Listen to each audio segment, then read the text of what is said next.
With the municipal elections right around the corner, I'm sitting down with Dr. Zweletu Jalobe at the University of Cape Town, and he's going to talk us through some of his theories leading into the elections. Hello. Good morning. Now, the first thing I want to talk about are the councilor lists. We've seen quite a bit of violence around the councilor lists. What does this tell you about the politics in the country at the moment?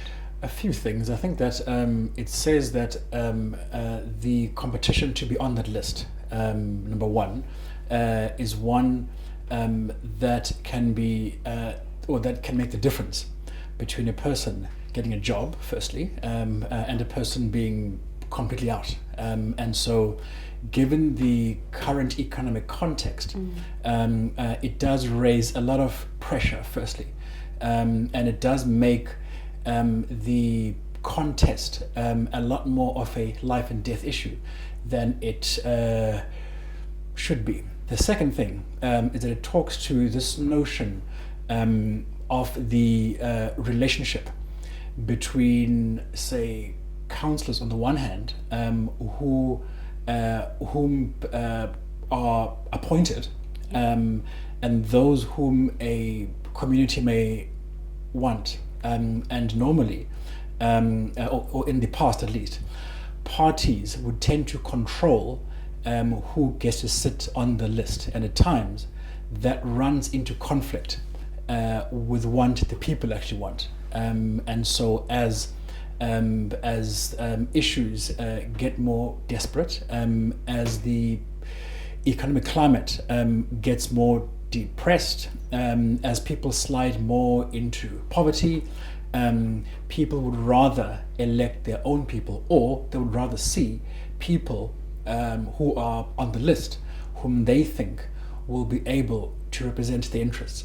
And I think that quite often there's been a tension between what people think are the best candidates on the one hand, and what parties think are the best candidates. And I think that that tension, if you like, has led to more protest, firstly. And as the competition for who gets on the list intensifies, it has resulted in various acts of public violence, burning of buildings, burning of buses, and all these things. And so it's really about the politics around representation, and the fact that that we use in part a proportional system at a local level, I think, is not working. In your opinion, is that tension going to drastically change the politics in this country moving forward? Of course it does. Yeah. Because I think that people, I think, now want more and deeper democracy, and that while they are not outrightly rejecting the role of parties, they want a much bigger say on who gets elected, firstly, and they also want to hold people that they elect accountable.